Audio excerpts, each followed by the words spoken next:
Que Dios le bendiga, hermano, en esta tarde. Así como está en su lugar, vamos a aprovechar para hacer una oración, poner nuestras vidas en manos de Dios para que Él hable a nosotros a través de su palabra. Señor, te damos gracias porque podemos estar en tu casa, porque podemos alabarte, podemos bendecirte, podemos exaltar tu nombre, Dios. Nos unimos como iglesia, como una comunidad en la fe, para exaltarte a ti, Señor, para desconectarnos de los problemas, de las situaciones, de las circunstancias que puedan rodear nuestra vida, y nos enfocamos en buscarte a ti, en adorarte a ti, porque sabemos que tú tienes cuidado y control de nuestras vidas, que cada vez que te seguimos buscando, te seguimos encontrando, porque hasta el día de hoy tú estás presto y atento a nuestra oración. Te damos gracias. Habla nuestras vidas por medio de tu palabra, y que sea tu Espíritu Santo desafiando nuestra fe para poder obedecer tus sagradas escrituras. En Cristo Jesús. Amén. Muy bien, hermanos, quiero continuar con la pequeña serie que inicié el domingo pasado en relación a nuestras finanzas y nuestra fe, cómo adoramos a Dios, cómo la Biblia nos enseña, o las instrucciones que la Biblia nos da al respecto. Y la semana pasada empecé a hablar sobre esta serie que titulé No puedo ganarle a Dios. Y lo decía porque Dios puso en mi corazón compartir este tema que sé que es delicado, pero no deja de ser importante para nosotros como iglesia, y que es necesario entenderlo para reflexionar y que nuestra fe pueda ser desafiada a la luz de la palabra. Siempre, hermanos, con un fundamento en la palabra de Dios, con un respaldo espiritual y con un testimonio real. Vuelvo a decirlo, este tema siempre va a ser controversial, y sé que este tema ha lastimado a muchas personas.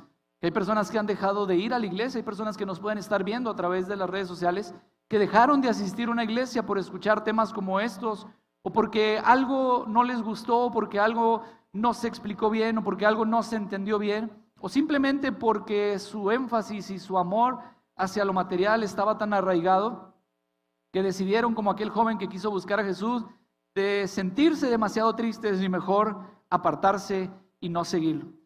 Este será un tema controversial, pero siempre necesario para nosotros como iglesia. Por eso pido al Espíritu Santo que sea Él el que trate nuestro entendimiento. Mi responsabilidad es compartir la palabra. El Espíritu Santo es el que nos ayuda, el que nos guía, el que nos revela, el que nos lleva a toda verdad y a toda justicia. La semana pasada veíamos que Dios nos ha designado a todos, a cada uno de nosotros como administradores, porque todo es de Él. Recibimos por fe, administramos con sabiduría.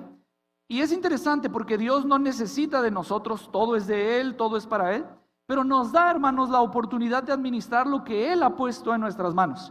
Lo veíamos la semana pasada, Dios es dueño de todo y Dios es un excelente proveedor. Hablar de dinero, y quiero dejar bien claro que nosotros en la iglesia, como una iglesia cristiana, como una iglesia pentecostal, como una iglesia de las asambleas de Dios, no creemos en el evangelio de la prosperidad. No creemos que el evangelio es una monedita de cambio de yo le doy a Dios para que Él me dé. No creemos desde esa perspectiva. Nosotros creemos el fundamento y el sustento bíblico que nos enseña, porque hemos recibido de la mano de Dios, por eso podemos dar. Pero no le doy para recibir. No estoy buscando el beneficio de parte de Dios, estoy buscando a Dios. Y cuando yo busco a Dios, entonces se desprende de ahí todo beneficio. Esa es la escritura y la enseñanza del Señor Jesús. Busquen primeramente el reino de Dios y su justicia, y todo lo demás vendrá por añadidura. Así que lo dejo bien claro, lo subrayo y lo enfatizo. Esta iglesia no creemos en el evangelio de la prosperidad. Creemos que Dios bendice la obediencia, porque es un principio bíblico en todos los sentidos y en el económico también, pero no es un evangelio de prosperidad, no es una monedita de cambio. No doy porque recibo, más bien doy porque he recibido de Dios y por eso lo traigo. He recibido de Dios, entonces esa es la forma en la que demuestro mi adoración. Si no he recibido de Dios, entonces no doy. Es simple y sencillo. Si Dios me ha dado, puedo ser obediente. Si no me ha dado, entonces no tengo una responsabilidad para hacerlo. ¿Cómo me enseña la Biblia a dar? De manera sintetizada lo recuerdo a través de mi diezmo, que es proporcional. El 10%, independientemente de lo que yo perciba o tenga, será siempre el 10%. No batallo, no es complicado, es simple, es sencillo, es práctico y es bendecido por Dios. Es proporcional, es causal. Si Dios me bendice, doy. Si no me da, si no me bendice, no doy. Y es sistemático porque cada vez que recibo, lo puedo apartar. A través de mi ofrenda, que es de la voluntad, y es como un acto de adoración para Dios. Y a través de mis primicias, que es en fe y en agradecimiento, como un principio bíblico para adorar a Dios y para poner delante de Él lo primero, esperando la bendición de Él para lo posterior. Y sobre esto, hermanos, también quiero enfatizar y ser muy puntual y muy claro: nadie está obligado a dar. Esa es la ventaja que tenemos dentro de la iglesia. Ninguno de nosotros está obligado a dar. Yo no estoy obligado a dar, usted no está obligado a dar. Mire, si Dios, que tiene todo el poder, siendo dueño de todo, no me obliga a mí a dar, mucho menos nosotros como iglesia lo vamos a obligar a dar. Como pastores lo vamos a obligar a dar. Vamos a andar investigando a ver, oiga, pues es que como que su trabajo no es muy relacionado a lo que usted ofrenda o lo que no. Porque si Dios no nos obliga, a nosotros mucho menos. No estamos obligados a dar, pero sí estamos obligados a enseñar y sobre todo a discernir lo que la palabra de Dios nos enseña. Por eso quiero compartir en esta miniserie de No puedo ganarle a Dios esta segunda parte que he titulado Amor Prohibido. Y para los que ya son de más edad, no es del que murmuran en las calles, hermanos, por algo que tiene que ver con las sociedades o algo así. No es ese amor prohibido, es el amor prohibido del que la Biblia habla. Porque el amor prohibido no es hacia alguien, sino hacia algo. Y esto es sumamente interesante porque la Biblia deja claramente que en Dios no solo hay amor, o que Dios solamente reparte amor como si tuviera amor. La Biblia nos enfatiza y deja muy claro que Dios no es un suministrador de amor o, ay, a esta persona le hace falta amor, le voy a dar poquito, voy a compartir con él. No, la Biblia es clara en ese sentido. Primera carta de Juan, el capítulo 4, el verso 7 al 8 dice la Escritura: queridos amigos, sigamos amándonos unos a otros porque el amor viene de Dios. Ahora, por eso digo, no solamente Él dispone amor o da amor. Y por eso digo, no solamente, escuche bien lo que dice la palabra. El amor viene de Dios. Todo el que ama es un hijo de Dios y conoce a Dios. Pero el que no ama no conoce a Dios. ¿Porque qué dice la Biblia, hermano? ¿Porque qué? Porque Dios es amor. Es decir, Él no tiene amor para repartir o Él no tiene amor para compartir. La Biblia dice y deja claramente que Dios es amor. Y Jesús lo deja muy claro en relación a eso. Siendo Dios amor y compartiendo Dios el amor con nosotros, ahora sí como esa fuente de amor, que tenemos la oportunidad de estar conectados y ligados a Él y recibimos ese amor de parte de Él, sobre ese amor que recibimos, Dios deja claro cuál es nuestra responsabilidad. Mateo capítulo 22, el verso 37, Jesús contestó: ama al Señor tu Dios con todo tu corazón, con toda tu alma y con toda tu mente. Este es el primer mandamiento y el más importante. Hay un segundo mandamiento, dice Jesús, que es igualmente importante: ama a tu prójimo como a ti mismo. Toda la ley, dice Jesús, cuando fue tentado por este líder religioso para hacerlo caer, dice: toda la ley y todas las exigencias que se encuentran en los profetas se basan en estos dos mandamientos: ama a Dios, ama a tu prójimo. Ahora, el amor prohibido del que la Biblia habla me deja claro que no es hacia alguien, porque Dios me ha dejado claro que siendo el amor y compartiendo el amor para conmigo, tengo la responsabilidad de amarlo a Él primero antes que todo y después amar a mi prójimo. ¿Quién es mi prójimo? El que tengo enseguida de. Literalmente significa al lado de. Entonces, cualquier persona es mi prójimo, si lo conozco, si no lo conozco, si me cae bien, si no me cae bien, es mi prójimo y mi responsabilidad es amarlo. Así que sobre la Biblia y entendiendo esto, el amor prohibido no es hacia alguien, sino hacia algo. Y quiero basar este mensaje en primera carta a Timoteo. Pablo le escribe a Timoteo en el capítulo 6, los versos 9 y 10. Probablemente lo recuerde, algunos lo han estudiado, lo han oído, pero quiero tomarlo como referencia para esta enseñanza. Porque los que quieren enriquecerse, dice la palabra, caen en tentación y lazo, y en muchas codicias necias y dañosas que hunden a los hombres en destrucción y perdición. Porque raíz de todos los males es, ¿qué? El amor al dinero, el cual codiciando algunos se extraviaron de la fe y fueron traspasados de muchos dolores. El amor hacia alguien, Dios lo deja claro: ama a Dios, ama a tu prójimo. Prohibido amar el dinero, porque el amor al dinero es la raíz de todos los males. Cuando Pablo le escribe a Timoteo, encuentro en esta carta lo que yo escribí en mi mensaje como las 3C de la fe y las finanzas. Las 3C en relación a mi fe en Cristo y la responsabilidad que tengo en lo que Él me permite administrar, que es dinero, que es economía. Y son conformismo, contentamiento y codicia. Estas tres palabras de alguna manera están desarrolladas en este pensamiento y en estos pasajes, y quiero compartirlo porque es necesario que lo atendamos y lo entendamos a la luz de las Escrituras. Primero, el conformismo. Dios, hermanos, no nos llama a conformarnos, porque Él nos ha dado capacidades y herramientas para hacer. Él nos ha dado la forma para desarrollar. El conformismo, escúcheme bien lo que le voy a decir y preste mucha atención y guárdelo en su mente y en su corazón. El conformismo no es una actitud cristiana. El conformismo no es una actitud cristiana. ¿Por qué? Porque siempre podemos hacer más y siempre lo podemos hacer mejor. Jesús ilustra muy bien este principio en la parábola de los talentos. Mateo capítulo 25, de los versos 14 al 29. Quiero parafrasear un poco. Jesús dice que el cielo puede interpretarse o puede ilustrarse mediante esta historia.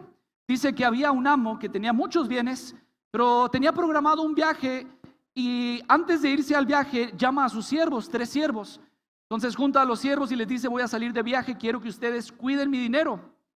A un siervo le da 5 bolsas de plata, al segundo siervo le da 2 bolsas de plata y a un tercer siervo le da 1 bolsa de plata. Usted lo puede ver en la escritura. Dice: a cada uno le dio conforme la capacidad que tenía para administrar. Subrayo esto: a cada uno le dio conforme a la capacidad que tenía de administrar. A uno 5, a otro 2, a otro 1. El amo se fue.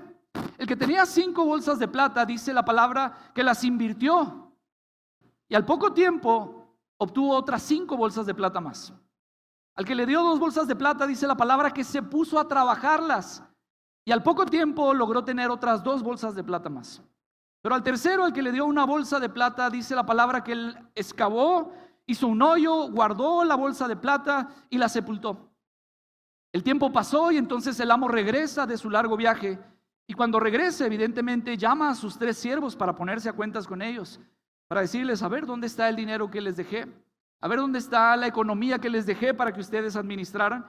Y empiezan a dar su informe. El primero, con 5 bolsas de plata, dice: mira, me diste 5, yo invertí y aquí están otras 5, tengo 10 bolsas de plata. Vamos a la palabra, Mateo 25, verso 21. El amo lo llenó de elogios y le dijo: bien hecho, mi buen siervo fiel, has sido fiel en administrar esta pequeña cantidad, así que ahora te daré muchas más responsabilidades. Ven a celebrar conmigo. Y luego el segundo llega con sus 2 bolsas de plata y le dice: amo, yo trabajé con mis manos, con mi entendimiento, con mi creatividad, puse a trabajar estas 2 bolsas de plata y conseguí otras 2 bolsas de plata más. Así que ahora tengo 4 bolsas de plata. Mateo 25, verso 23. El amo dijo: bien hecho, mi buen siervo fiel. Has sido fiel en administrar esta pequeña cantidad, así que ahora te daré muchas más responsabilidades. Ven a celebrar conmigo. Y aparece el tercer siervo con una bolsa de plata, que dice la palabra que la escondió porque tenía miedo a perderla. Que dice: no vaya a ser que en lugar de ganar algo más le termine perdiendo y termine debiéndole a mi amo. Entonces me da miedo hacer algo. Voy a enterrar mejor esta plata y cuando venga se la regreso íntegra. Y decidió no hacer nada. Pero mire lo que la palabra del Señor dice en esta parábola que el Señor Jesús cuenta. Mateo 25, verso 26. Pero el amo le respondió: siervo perverso y perezoso. Si sabías que cosechaba lo que no sembré y recogía lo que no cultivé, ¿por qué no depositaste mi dinero en el banco? Al menos, dice, al menos hubiera podido obtener algún interés de él. Y vea lo que dice el verso 28. Entonces ordenó: quítenle el dinero a este siervo y dénselo al que tiene las 10 bolsas de plata. Y vea la instrucción que nos da a nosotros el Señor Jesús en esta parábola. A los que usan bien lo que se les da, a los que reciben por fe y saben administrar con sabiduría, a los que usan bien lo que se les dará aún más y tendrán en abundancia. Pero a los que no hacen nada, se les quitará aún lo poco que tienen. Hermanos, el conformismo es tomar lo que Dios me ha dado y no hacer nada. Dios me ha dado la capacidad, Dios me ha dado el intelecto, Dios me ha dado la sabiduría, Dios me ha dado las fuerzas, Dios me ha dado el poder hacer algo. El conformismo es enterrar y decir: así estamos bien, así no pasa nada, así déjalo. Es enterrarlo y decir: aunque puedo hacerlo, no quiero hacerlo, no vaya a ser que se vaya a perder, No vaya a ser que nos salga mal, no vaya a ser que las cosas no funcionen. Conformismo es enterrar lo que Dios nos ha dado y no trabajarlo. Número 2, contentamiento. Hay una diferencia enorme entre conformismo y contentamiento. Porque conformarme, lo repito, es igual a no hacer nada, a no intentar algo más. Contentamiento, escuche bien, es ser agradecido con Dios por lo que Él me da. Ser agradecido con Dios por lo que Él me permite administrar. Lo ilustro así. ¿Cuántos tienen hijos? Levante la mano. 2 hijos o más. Muy bien. ¿Cuántos son hermanos que tienen un hermano o 2 hermanos? Levanten la mano. Muy bien. Ustedes van a entender perfectamente este principio. El agradecimiento es aquello que manifestamos cuando estamos bien con lo que se nos da. Pero es algo con lo que batallamos desde chiquitos. Nosotros en casa tenemos 3 y tratamos de enseñar el contentamiento. ¿Por qué? Porque si le damos a Max una galleta, inmediatamente María Emilia va a decir: ¿por qué a él sí le das y a mí no? Ahí te va, mi amor. Bueno, Emma ya está más grande, vamos a darle 2 galletas a Emma. ¿Por qué a Emma le das 2? Dice Max, y a mí 1. Bueno, Max, también son 2 para ti. Y luego dice María Emilia: ¿por qué a Emma y a Max le das 2 y a mí me das 1? Eso es falta de contentamiento. ¿Por qué? Porque se les está dando algo, pero ellos no están contentos con lo que se les ha dado. Como papás tenemos esa experiencia todos los días, como hermanos lo hemos visto y lo hemos desarrollado. Decimos: oye, ¿por qué mi hermano tiene más? ¿Por qué mi hermana tiene más? ¿Por qué a mis hermanos sí se les da? ¿Por qué él sí puede? ¿Por qué yo no? Mire, hermano, contentamiento es entender que Dios le puede dar a mi hermano 5 bolsas de plata y a mí 2. Y contentamiento es decir: gracias Dios. Y no estar diciendo: ¿por qué a él le da 5 bolsas de plata y a mí 2? No es estar diciendo: Dios, ¿por qué a mí me diste 1 bolsa de plata, pero al hermano Javier le diste 2? Eso no está bien. Ahora, vuelvo a decir lo que en la parábola el Señor subraya: a cada uno se le dio conforme a su capacidad de administrar. Es decir, Dios nos conoce, recibimos por fe, pero nos conoce y sabe cuánta sabiduría nos falta o cuánta sabiduría tenemos para administrar. Contentamiento es entender que lo que Dios ha puesto en mis manos lo ha puesto para administrarlo.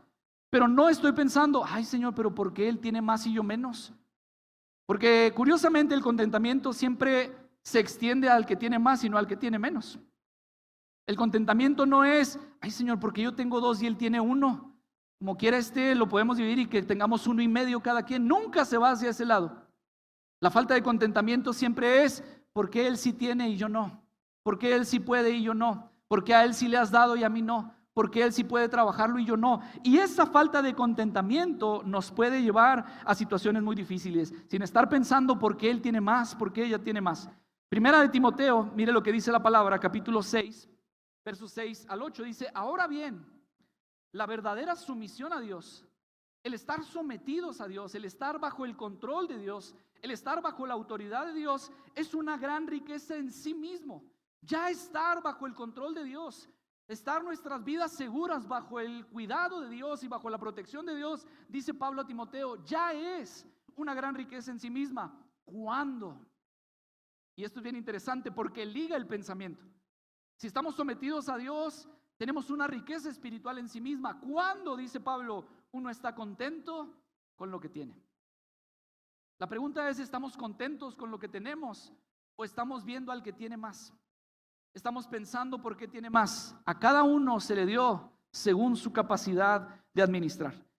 El contentamiento es estar agradecido con Dios por lo que Él me permite administrar, sabiendo que no hay conformismo. Es decir, que si me dio 5 bolsas de plata, puedo hacer otras 5.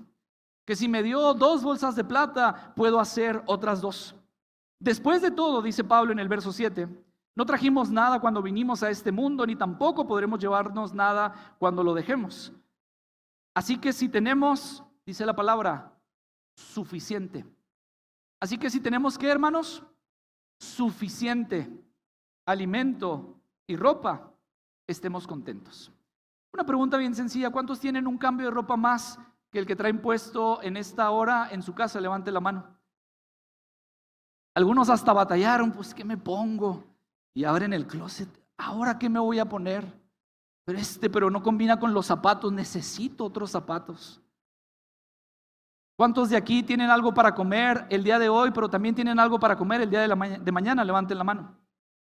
Gracias a Dios porque tenemos suficiente. Conformismo, es decir, pues ay, con esta ropita nada más. Ay, con un taquito de frijoles nada más. Ahora, insisto y lo subrayo, no hablo de un evangelio de prosperidad, hablo lo que la Biblia enseña. Dios no nos ha llamado a conformarnos, nos ha llamado a tener contentamiento, pero el contentamiento no es igual a no hacer nada y dejar las cosas como están. Eso es conformismo. Enterrar lo que tengo, no trabajar lo que tengo, no hacer más, eso es conformismo. Cuando yo estoy contento con lo que tengo y trabajo lo que tengo sin estar viendo por qué él tiene más o por qué él tiene menos, cuando yo trabajo lo que tengo, entonces yo voy a tener para mí, para mi familia, para los míos, suficiente alimento y suficiente ropa y voy a estar contento. Lo enfatizo, contentamiento es saber administrar con sabiduría lo que Dios me dio para tener suficiente. Conformismo es no saber administrar lo que Dios me dio y no tener lo suficiente y lo necesario. Conformismo, contentamiento, pero esto me lleva a la tercera C, que es codicia. Y es justamente el amor prohibido del que hablo. Es justamente el amor que la Biblia nos prohíbe a nosotros como hijos de Dios. Volvemos a leer el pasaje, 1 de Timoteo, capítulo 6, versos 9 al 10.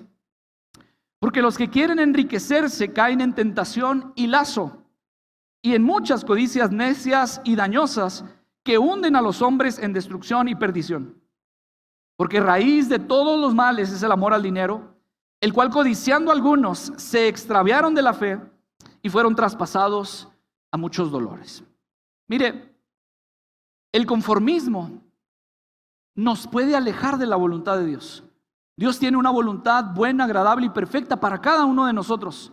Dios tiene un camino trazado para cada uno de nosotros. El conformismo me puede alejar de ese camino. El conformismo me puede desviar de ese camino. La falta de contentamiento me puede alejar de ese camino que Dios tiene.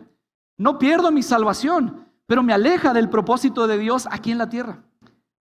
El conformismo no hace que atente contra mi salvación, pero me aleja de lo que Dios quiere hacer y cumplir conmigo aquí en la tierra. La falta de contentamiento es lo mismo.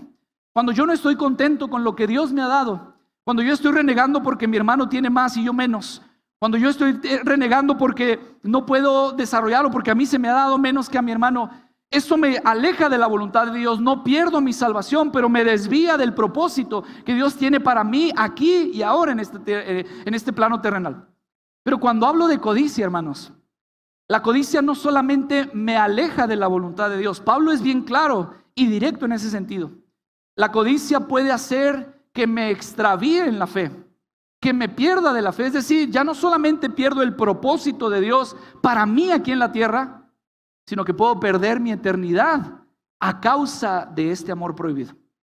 Puedo extraviarme de la fe a causa de este amor prohibido. Ahora, cuando Pablo le escribe a Timoteo, en estos dos pequeños versos encuentro yo 5 características importantes, 5 palabras que nos remarcan esta enseñanza tan puntual y necesaria para nosotros. Primero, número 1, la tentación. Dice el verso 9, porque los que quieren enriquecerse caen en tentación. Lo decía la semana pasada, todos aquí, hermanos, todos, desde el más pequeño hasta el más grande, todos somos administradores.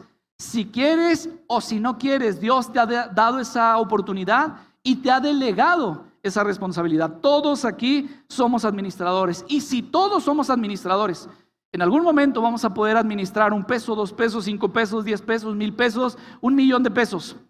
Así que todos somos administradores. Todos, absolutamente todos, estamos expuestos a la tentación de querer tener más sin importar cómo.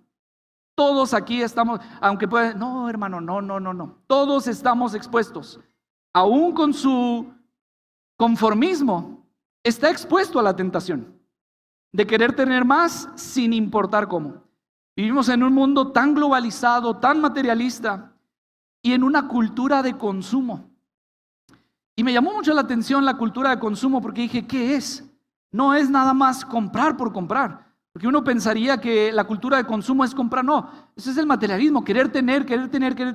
Pero la cultura de consumo avanza un poquito más y entendí y encontré que la cultura de consumo es un sistema, escuche bien, donde los bienes, donde las cosas que se compran, donde lo material se usa para crear una identidad y una vida social.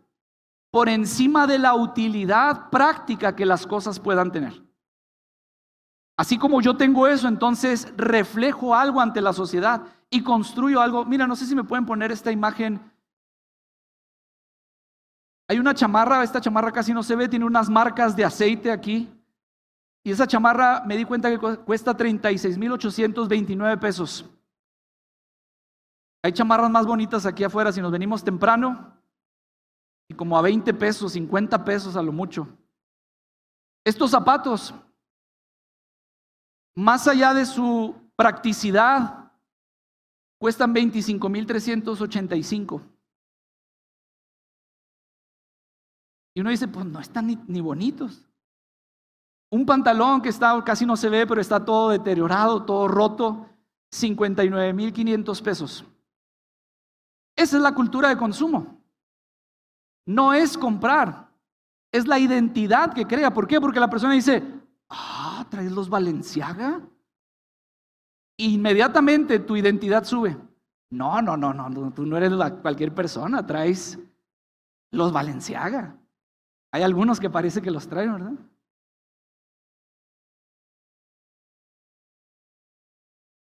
Traes la Balenciaga. Y es la cultura de consumo. Eso crea una identidad y una vida social por encima de la utilidad.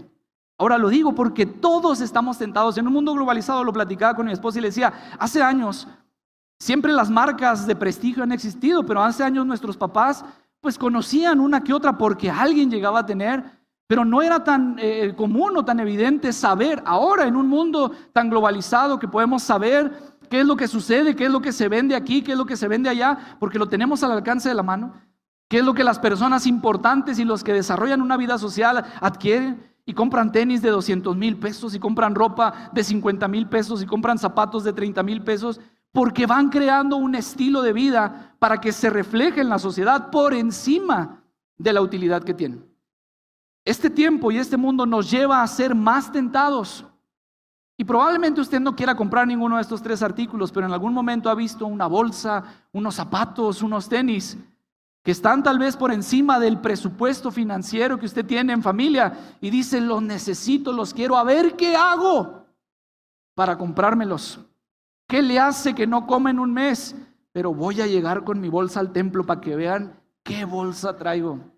Todos, hermanos, estamos tentados en un mundo globalizado, materialista y con una cultura de consumo. Cuando hay falta de contentamiento y falta de sabiduría para administrar, es muy fácil caer en la tentación de conseguir lo que sea a costo de lo que sea. Número 2, la Biblia habla de un lazo. Dice el verso 9, porque los que quieren enriquecerse caen en tentación, y luego después dice, y lazo.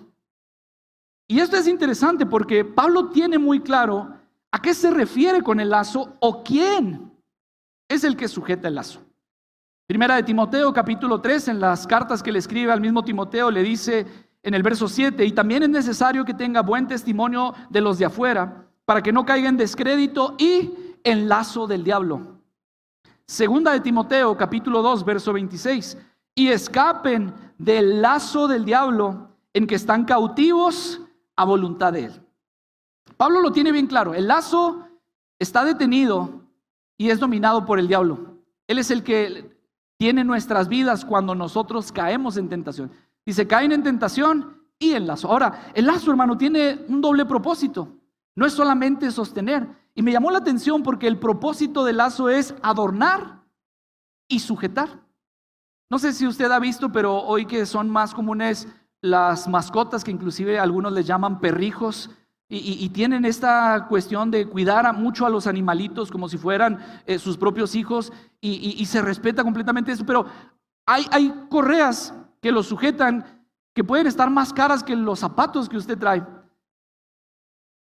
¿Por qué? Porque no solamente tiene el fin de sujetarlo, sino de adornar al perrito, adornar al gatito, adornar a la ardillita o adornar al animal que tenga. Es sujetar, pero que se vea bonito. ¿Para qué? Para que se distinga de lo que es común o de las demás cuerdas o de los demás lazos. Y me llamó la atención porque el lazo tiene este propósito, adornar y sujetar. Mire, cuando se cae en la tentación de conseguir más por falta de contentamiento, dice la palabra, llega la tentación a la que todos estamos expuestos. Cuando cedemos a esa tentación, inmediatamente el lazo viene sobre nosotros. Y aunque puede parecer una ilusión de adorno, adornada por la riqueza, adornada por la apariencia de libertad, la realidad es que es una atadura, una limitación y, como lo dice Pablo, un gobierno del diablo sobre las vidas de aquellos que caen en la tentación y terminan siendo lazados por el enemigo. Hay muchos creyentes amarrados, lazados por querer tener más sin importar cómo. Hay muchos cristianos que están en esa transición y en este camino tan difícil y complejo, amarrados, lazados de una aparente riqueza, adornados por el lazo de que aparentemente todo está bien, pero están amarrados y dominados por Satanás sin importar las consecuencias de cómo hacerlo. Ahora, dice la Biblia, caen en la tentación, viene el lazo sobre ellos, número 3, y entonces aparecen las codicias. Y en muchas codicias necias y dañosas, dice la palabra. En muchas codicias necias y dañosas. Deseos que dañan, deseos necios. Mire, la codicia es el pecado que da origen a todos los demás pecados. La codicia es el pecado que da origen a todos los demás pecados. El ángel de luz codició el ser igual a Dios y fue expulsado del cielo. Y en el principio de nuestra historia, Génesis lo revela, el enemigo es lanzado por codiciar ser igual a Dios. Y después de esto, el primer pecado de la humanidad queda registrado por codiciar. Vaya conmigo a la palabra, Génesis capítulo 3, verso 6. Dice la escritura, y vio la mujer que el árbol era bueno para comer y que era agradable a los ojos y árbol codiciable para alcanzar la sabiduría. Así que tomó de su fruto y comió y dio también a su marido, el cual comió así como ella. Hermano, note que el problema no era que el árbol era bueno para comer. El problema no era que el árbol era agradable a los ojos, se veía bien y se veía antojable. Adán y Eva habían podido disfrutar de todos los árboles, de todos los frutos, pero cuando vieron ese, el problema no era lo bonito que se veía o lo antojable que se veía. El problema es que era codiciable para alcanzar la sabiduría. Ese era el problema. La codicia de llegar a una posición, de tener algo que Dios no les había permitido, de obtener algo que Dios no les había concedido. Ese era el problema, el árbol codiciable para alcanzar la sabiduría. La codicia es peligrosa. Por eso el Señor establece su pacto y su ley con Moisés en en Éxodo capítulo 20, el verso 17, le dice, no codiciarás la casa de tu prójimo, no codiciarás la mujer de tu prójimo, ni a su siervo, ni a su criada, ni a su buey, ni su asno, ni cosa alguna de tu prójimo. Porque sabe que la codicia es el primer pecado que lleva a todos los demás pecados. Desde el principio de nuestra historia está establecido así. La codicia es el pecado que abre la puerta a los demás pecados. Por eso, la codicia al dinero es tan peligrosa, porque nos puede llevar a hacer cosas necias, dice una de las traducciones, y tontas, para obtener lo que queremos sin importar las consecuencias. Primera de Timoteo, capítulo 6, verso 9, traducción lenguaje actual. Pero los que solo piensan en ser ricos caen en las trampas de Satanás, en lazo del diablo. Son tentados a hacer cosas tontas y perjudiciales que terminan por destruirlos totalmente. Proverbios capítulo 15, verso 27, traducción lenguaje actual. El que siempre quiere tener más hace daño a su familia, pero el que no vende su honradez a cambio de dinero tendrá una larga vida. Esto me lleva al punto número 4. Después de la codicia, cuando la codicia abre la puerta a los demás pecados, cuando la codicia de querer obtener aquello que Dios no me ha dado autorización o luz, abre la puerta para decir, yo lo necesito, no importa qué, no importa lo que tenga que hacer, no importa a costo de qué. Eso lleva al punto número 4, que es la destrucción. Dice Pablo que hunden en destrucción. Eso es lo primero que dice. Destrucción, que hunden en destrucción. Ahora, cuando Pablo le escribe a Timoteo, hermanos, lo hace de una manera tan ilustrativa, porque la palabra que utiliza es butizo. Y esta palabra butizo es naufragar o ser arrastrado hasta el fondo, como si una ancla estuviera sobre ellos y son llevados hasta lo más profundo. Dice, no hay manera de salir por más que quieran. Cuando son arrastrados a esto, se van hundiendo, van siendo llevados hacia el fondo, arrastrando hasta el fondo. Por eso Pablo dice, se hunden, se destruyen familias, se destruyen amistades, se destruyen oportunidades de trabajo, se destruye la dignidad porque son arrastrados hacia el fondo. Y número 5 y más peligroso, dice Pablo, que hunden en destrucción y perdición. Y esta es la parte en la que todos debemos estar muy atentos, hermanos, porque esto puede terminar en la peor tragedia. La falta de contentamiento en nuestra vida da entrada a la tentación a la que todos estamos expuestos.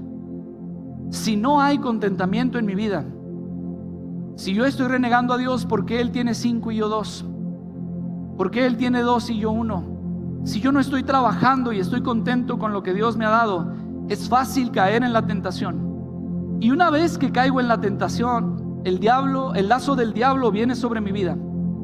Y entonces la codicia empieza a maquinar cómo conseguirlo, cómo hacerlo. Eso me lleva a la destrucción. Pero lo más grave de todo es la perdición. Porque Pablo dice, Timoteo, cuídate, cuida esto. Porque hay personas que habiendo encontrado la gracia redentora, hay personas que habiendo encontrado la gracia salvadora, hay personas que habiendo sido redimidos por el sacrificio de Cristo en la cruz del Calvario, al tomar el lazo del enemigo, al codiciar aquello que no estaba permitido, empezaron a destruir todo lo que había a su alrededor, familia, amigos, por querer tener más, por estar más cómodos, por querer pretender o adornar su vida en una comunidad y en una sociedad que no le interesa lo que tienes, sino lo que eres. Dice Pablo, habiendo encontrado la gracia redentora, se extraviaron. Se perdieron, como si en el camino de la fe les apagaran la luz y no supieran para dónde. Como si en el camino de la fe el camino se hubiera hecho difícil y empezaran a salir diferentes veredas. Dice Pablo, se extraviaron de la fe, habiendo encontrado la gracia, habiendo tenido la seguridad del camino a la vida eterna. Codiciaron, se extraviaron y se perdieron.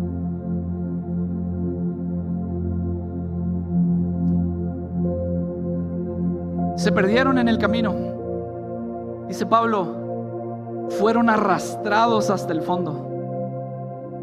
Y para dar énfasis a este pensamiento, dice el verso 10, porque raíz de todos los males es el amor al dinero, el cual, codiciando a algunos, porque hasta el día de hoy algunos siguen codiciándolo, se extraviaron de la fe y fueron traspasados de muchos dolores. Lo platicaba con un hermano ayer en la campaña de los niños y le decía, el dinero nunca será el fin de la fe. El dinero nunca es el fin de la fe. Se puede recibir por fe y se debe administrar con sabiduría. Por eso nosotros no creemos que Dios va a obrar un milagro más poderoso si tú das más. No, eso no dice la Biblia. Nosotros no creemos que la palabra que damos se puede sellar con una ofrenda diciendo, yo tomo esa palabra para mí y la hago mía depositando esto. No, la Biblia no enseña eso. La Biblia me dice que Dios me ha bendecido. Él me ha dado según mi capacidad de administrar 1, 2 o 5 bolsas de plata. Y en esa capacidad que me ha dado, la fe nunca, el dinero, perdón, nunca será el fin de la fe. Nunca debe ser la razón de la fe. Porque la Biblia es clara y el problema es amar algo que Dios nos pide que no amemos. En otras palabras, el amor al dinero es un amor prohibido, número 1, porque la verdadera ganancia es espiritual y no material. Vuelvo a leer el pasaje. Ahora bien, la verdadera sumisión a Dios es una gran riqueza en sí misma cuando uno está contento con lo que tiene.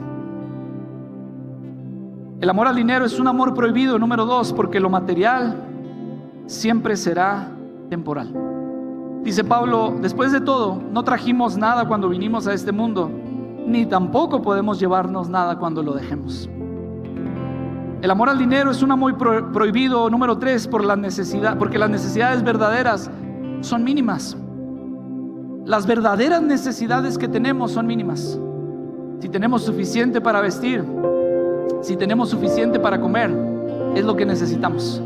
No nos conformamos porque podemos trabajar, porque podemos hacer más, pero si tenemos suficiente estamos contentos. Número 4, porque la tentación es grande. Porque los que quieren enriquecerse caen en tentación y lazo. Porque la codicia, hermanos, es necia y dañina. Y en muchas codicias necias y dañosas que hunden a los hombres en destrucción y perdición. Porque el amor al dinero es la raíz de todos los males. Porque la fe está en riesgo y el sufrimiento puede ser eterno. El cual, codiciando algunos, se extraviaron de la fe y fueron traspasados de muchos dolores. Cierro con esto que compartía con usted el domingo pasado. Dios es dueño de todo. Dios es un excelente proveedor. La mayoría de los hermanos lo saben. Mis papás ahorita están viajando por Israel. Me mandaba fotos mi mamá en la mañana que están en el mar Mediterráneo. Bueno, estaban en el mar Mediterráneo. Y eso me llenaba de gozo, porque esa es la bendición que Dios tiene. Mi papá lo comentó y ese viaje se lo pagaron a él y a mi mamá. Es un viaje pagado desde la embajada de Israel en Noruega. Así que ellos no tuvieron que pagar ni un solo peso para ir a pasearse allá. Esa es la bendición de Dios, de un Dios proveedor, de un Dios que provee a alguien que no tiene amor al dinero, que sabe ser agradecido con Dios, con lo que Dios le ha dado, que no está pensando porque aquel tiene 5 y yo 2, que dice: con estos 2 yo voy a trabajar y voy a hacer lo que me corresponde. Y Dios bendice, porque Dios es dueño de todo, pero es un excelente proveedor. Yo solo soy administrador de lo que Dios me ha permitido administrar. Si es 1, trabájelo. Si son 2, trabájalos. Si son 5, trabájalos. No entierres lo que Dios te ha dado, ponlo a trabajar. Y estoy seguro que vas a ver la mano de Dios si eres fiel y si eres obediente. Mi responsabilidad es tener contentamiento sin conformismo y sin codicia por el dinero. Mi responsabilidad es aprender a honrar a Dios con lo que Él me permite administrar, a ser obediente a su palabra, a ser generoso, a ser sistemático, a ser agradecido. Y cierro otra vez con esto: ¿cómo me enseña la Biblia a dar? A través de mi diezmo, proporcional, causal y sistemático. A través de mi ofrenda de voluntad y como un acto de adoración. A través de mis primicias en un acto de fe y como agradecimiento, siguiendo un principio bíblico. El Señor Jesús dice en Mateo capítulo 6, verso 33: busquen el reino de Dios por encima de todo lo demás. Busquen a Dios por quién es Dios, no por lo que Él puede hacer en su vida. Busquen a Dios por encima de todo lo demás y lleven una vida justa. Y Él, el que es dueño de todo, el que es un proveedor excelente, el que me ha permitido administrar y me ha confiado sus bienes para yo poder administrarlos, Él dice, les dará todo lo que necesiten. Juan Romero decía: porque una cosa yo he aprendido en mi vida al caminar: no puedo ganarle a Dios cuando se trata de dar. Por más que quiero yo darle, siempre me gana Él a mí, porque me regresa más de lo que yo le pedí. Se puede dar sin amar, pero no se puede amar sin dar. Si yo doy, no es porque tengo, más bien tengo porque doy. Y cuando Dios me pide, es que Él me quiere dar. Y cuando Dios me da, es que Él me quiere pedir. Si tú quieres, haz el intento y comienza a darle hoy. Y verás que en poco tiempo tú también podrás decir: una cosa yo he aprendido en mi vida al caminar: no puedo ganarle a Dios cuando se trata de dar. ¿Quieren estar de pie en esta tarde? Creo que es un buen momento para reflexionar. Si en algún momento esa tentación a la que todos estamos expuestos ha entrado sutilmente en nuestras vidas y de pronto nos encontramos con falta de agradecimiento por lo que Dios nos ha permitido administrar, ¿Por qué no tomamos este tiempo para darle gracias a Dios? Y quiero invitarlos, quieren venir a este altar, quiero invitar a toda la iglesia, a todos los que puedan y quieran salir de su lugar, vengan a este altar. Vamos a dar gracias a Dios y decirle: gracias, Dios, porque hoy puedo decir que tengo suficiente, porque tú no me has soltado, porque tu mano está conmigo. Vamos, sal de tu lugar. Vamos a dar gracias a Dios. Y si en algún momento hemos sido tentados y hemos caído en la tentación de conseguir algo más a costa de lo que sea, hemos atentado contra nuestros principios como cristianos, hemos faltado en honradez, hemos faltado a la verdad por tal de conseguir algo, vengamos a la presencia de Dios y digamos: Dios, perdóname por querer conseguir de manera incorrecta. Me has dado la capacidad para trabajar, para desarrollar. Ayúdame a hacer crecer lo que me has dado bajo tu sabiduría y tu dirección. Ayúdame a honrarte con los bienes que me has permitido tener. Ayúdame a ser fiel y obediente a ti. Perdóname si te he fallado, perdóname si me he extraviado, si he destruido amistades, si he destruido familia, si he destruido oportunidades de trabajo a causa de querer tener más de lo que tú me has permitido administrar. Perdóname, Dios, y ayúdame a ser sabio e inteligente para poder administrar lo que has puesto en mis manos. Vamos, adoremos a Dios.